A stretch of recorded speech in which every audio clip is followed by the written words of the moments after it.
산과 염기에 대해서 공부를 할 때 우리는 먼저 산의 정의나 염기의 정의에 대해서 정확하게 알고 그 개념을 잡고 가셔야 되는데, 산이라고 하는 것은 물에 녹았을 때 수소 이온을 내놓는 물질을 말해요. 수소 이온을 내놓는다라고 해서 수소가 포함되어 있는 화학식은 다 그럼 산이겠네요 라고 생각을 하면 안 되고요. 여기에서 중요한 것은 물에 녹았을 때 라는 이 표현을 좀 주목해 보셔야 돼요. 수소 이온이 포함되어 있는 화학식이라 하더라도 물에 녹았을 때 그것들이 이렇게 이온 상태로 내놓지 않는 경우도 있거든요. 그런 경우는 산이라고 이야기를 할 수가 없어요. 우리가 대표적으로 산에 대해 종류를 한 5개 정도를 기억을 하시면 되거든요. 그래서 염산, 황산, 아세트산, 탄산, 질산 이렇게 5가지 정도는 좀 기억을 하셔야 돼요. 그런데 이 중에서 어떤 게 강산인지 어떤 게 약산인지까지도 좀 기억을 하셔야 되는데, 옆에 와서 좀 정리를 할게요.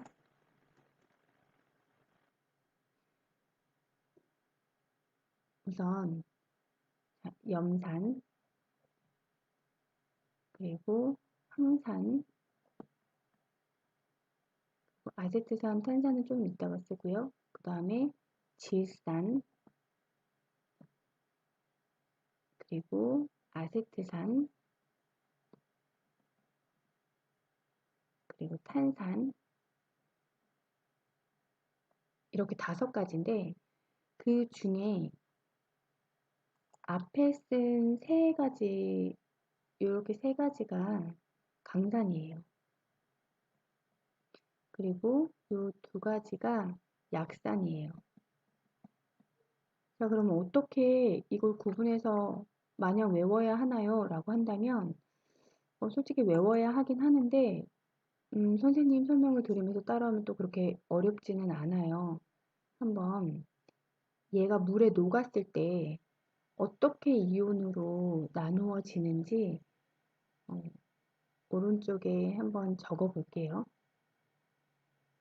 H 플러스와 Cl 마이너스 이온으로, 그리고 H 플러스지만 2개와 SO4 E 마이너스 이온으로, 그리고 H 플러스와 NO3 마이너스 이온, 그리고 H 플러스고요. 아세트산은요 조금 특이한 게 OOH 이렇게 음이온이 앞으로 오는 좀 예외적인 화학식을 표기하는 아이예요. 그러니까 이런 경우, 지금 아세트산 같은 경우에 이런 일이 일어나는 건데 그냥 통째로 그냥 외우고 지나가시자고요. 왜냐면 이 아세트산의 음이온이 좀 특이하게 생기고 길기 때문에 얘를 좀 앞으로 먼저 당겨주고, 그리고 수소이온을 뒤에 쓴 경우예요. 거의 얘만 그렇다라고 생각을 하고 넘어가시면 될 것 같아요. 그리고 탄산은 2개의 수소이온과 탄산 E- 이렇게 이온화되는 것으로 정리를 해볼 수가 있어요. 그러면 이 5가지의 이온 중에 이온화되는 과정에서 보면 5가지로 구분이 될 때 공통적인 부분들이 있죠. 바로 여기 수소 이온을 내놓는 경우예요. 그래서 이렇게 수소 이온이 공통적으로 들어있는 이온이잖아요. 그래서 산의 공통적인 성질은 수소 이온 때문에 나타나는 거고, 이것을 산성이라고 이야기를 하는 거예요. 수소 이온 때문에 나타나는 성질인 거죠. 근데 수소 이온은 우리가 지금 너무 잘 알고 있지만 얘는 양이온이죠. 굳이 수소 이온이 양이온이라는 걸 아는데 왜 이렇게까지 적어 놓냐면, 문제에서 강산이든 약산이든 산의 공통적인 성질은 음이온 때문이다 라는 문장이 나오면 틀린 거죠. 양이온 때문인 거예요. 그래서 이게 양이온 때문인지 음이온 때문인지 산성을 띠게 되는 이유가 어떤 이온 때문인지를 좀 기억을 하실 필요가 있어요. 그리고 이쪽에 이제 음이온 때문에는 음이온이 다 다르잖아요. 수소 이온만 공통적으로 같은 수소 이온을 갖게 되는 거고, 지금 음이온은 네, 음이온은 서로 달라서 그게 염산, 황산, 질산, 아세트산, 탄산 네, 그런 이온을 이제 그런 물질들을 결정하게 되죠. 그래서 산의 공통적인 성질은 수소 이온 때문이라면 산이 갖고 있는 각각의 특이성은 음이온 때문에 나타난다 라고 보시면 돼요. 각각의 특이성이 뭐냐면 염산 같은 경우는 우리가 잘 알고 있는 위액이죠. 그리고 황산은 성질 아시죠? 황산 같은 경우는 피부에 닿으면 피부에서 물을 엄청나게 잘 흡수를 해가요. 그렇게 물을 쫙 빨아들이면 우리가 화상을 입었을 때와 같은 그런 증상을 갖게 되거든요. 그래서 뭐 실험실 같은 데서 황산을 다룰 때 조심하셔야 되는 게 피부에 닿으면은 화상을 입을 수 있기 때문이에요. 그리고 질산 같은 경우는 뭐 햇볕에 의해 분해되는 성질이 있고요.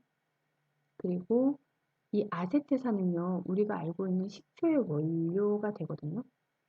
우리가 먹는 거죠, 식초는. 그리고 이 탄산은 우리가 잘 마시는 탄산 음료의 재료가 돼요.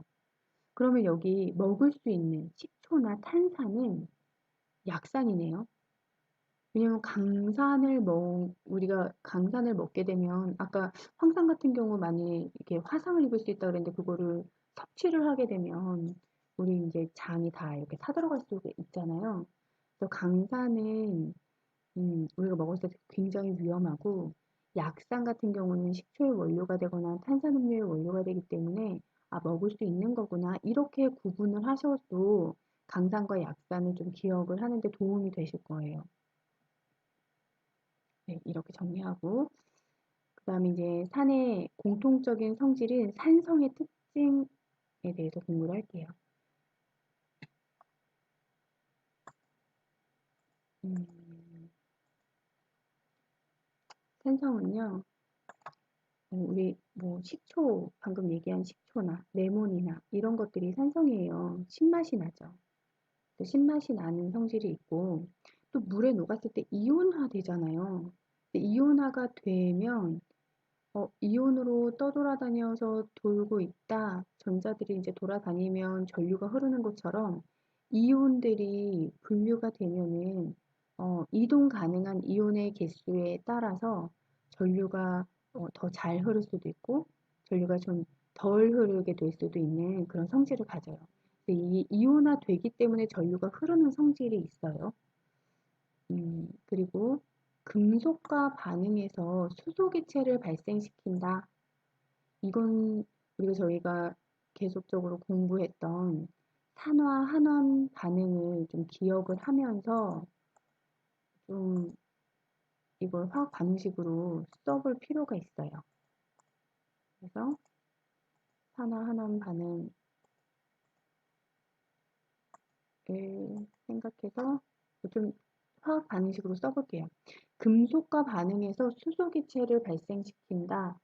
어, 일단 대표적인 산성인 염산을 사용할 거고요. 묽은 염산에 이제 뭐 금속 어떤 걸 써볼까요? 아연을 넣어볼까요?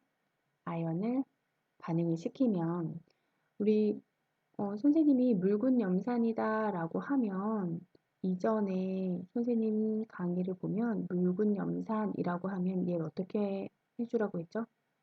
이온화해서 생각을 해줘라 이렇게 얘기했었거든요. 그럼 결과적으로 이온화되어 있는 것으로 화학 반응식을 쓰는 게 더 편해요. 그러면 아연 이온이 우리 플러스 이가 이온인 거 이제 좀 다 기억하고 계시겠죠. 만일 플러스 이가 이온인 거를 모른다라고 하면 이전에 산화 환원 반응에서 이온 이 정도는 좀 기억하세요라고 했던 그 프린트를 좀 다시 한번 공부를 하셔야 돼요. 이렇게 됐을 때 아연은 전자를 잃어버려서 이온이 되고요. 아연이 플러스 이가 이온이 되기 때문에 수소는 전자를 두 개를 받아야 돼요.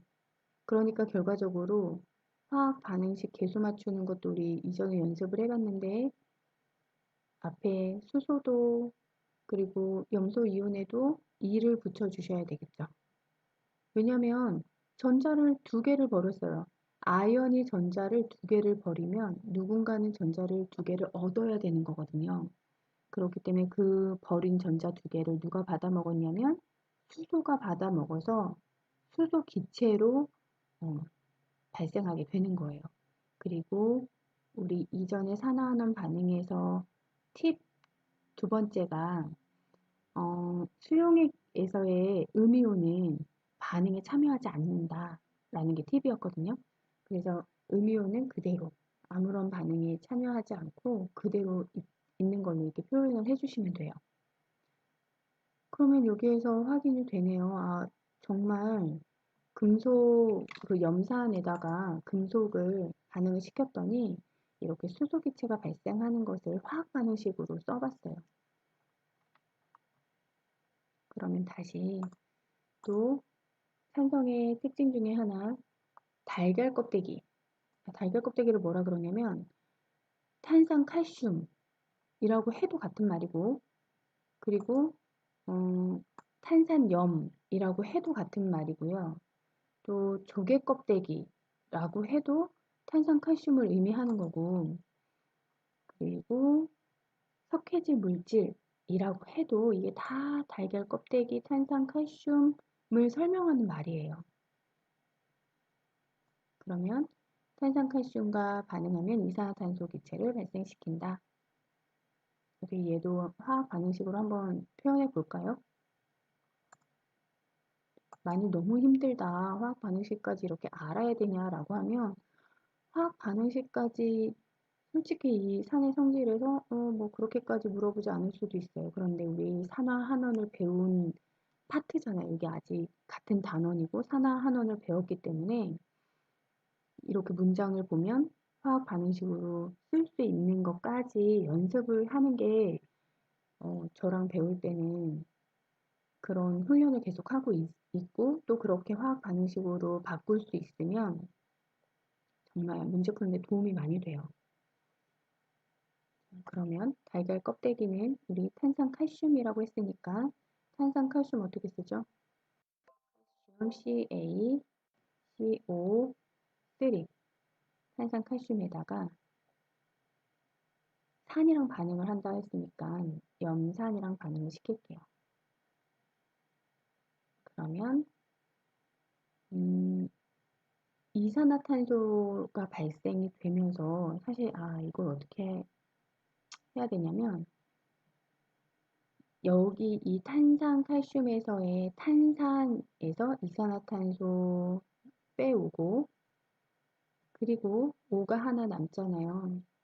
그 H2O, H와 반응을 해서 H2O가 생기게 되고 나머지 CA, CL2여야 되죠. 왜냐면 CA가 이가 양이온이기 때문에 Cl- 이온이 두 개가 반응을 해야 중성의 성질을 갖게 되죠. 그렇게 해서 1대2로 결합을 하는 거고 이렇게 이산화탄소 기체가 발생이 돼요. 이렇게까지 쓰면은 완성된 건 아니죠. 왜냐면 H가 여기 두 개가 있고 여기는 하나가 있잖아요. 그러니까 앞에다가 E라고 써도 CL이 두 개가 생기기 때문에 이렇게 해야 이제 개수까지 맞춰서 화학 반응식이 완성이 되는 거예요. 그리고 푸른색 리트머스 종이를 붉게 변화시킨다, 페노프탈레인 용액의 색을 변화시키지 않는다 이런 내용들은 나중에 지시학을 공부하고 난 다음에 한꺼번에 다 이해가 되는 부분이기 때문에 그때 다시 한번 설명하도록 하겠습니다. 자, 여기까지 산, 강산과 약산, 그리고 산의 성질에 대해서 공부했습니다.